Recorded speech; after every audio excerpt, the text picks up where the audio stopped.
यह कहानी एक युवा पत्रकार जैन की है, जो अपने काम के लिए एक छोटे से गांव में पहुंचता है। गांव में कुछ समय से रहस्यमयी गुमशुदगी की घटनाएं हो रही थी।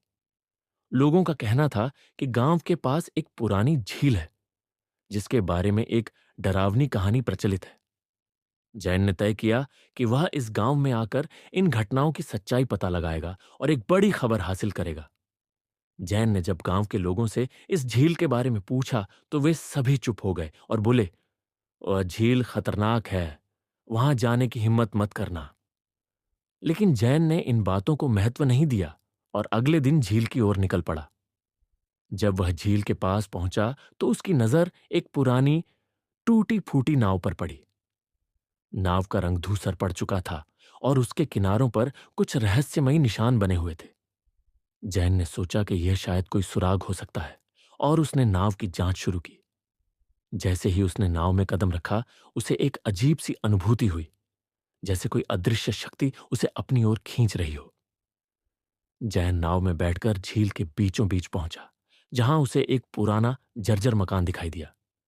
वह मकान इतना प्राचीन था कि गांव के लोगों के लिए वह केवल एक कहानी बन चुका था।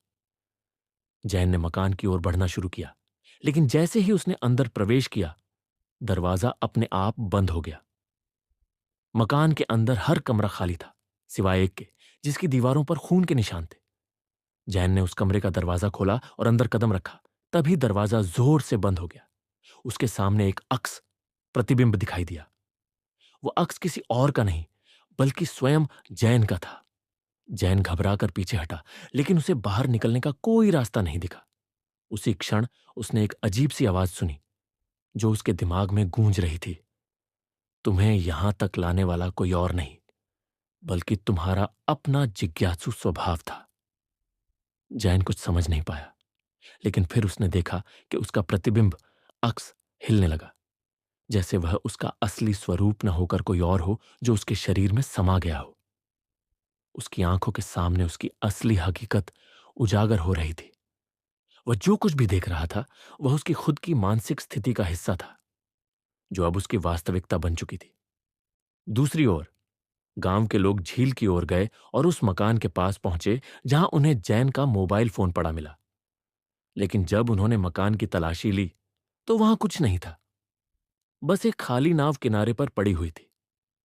यह कहानी हमें यह सिखाती है कि कभी कभी हमारी जिज्ञासा हमें ऐसी जगहों तक ले जाती है, जहां से लौट पाना संभव नहीं होता।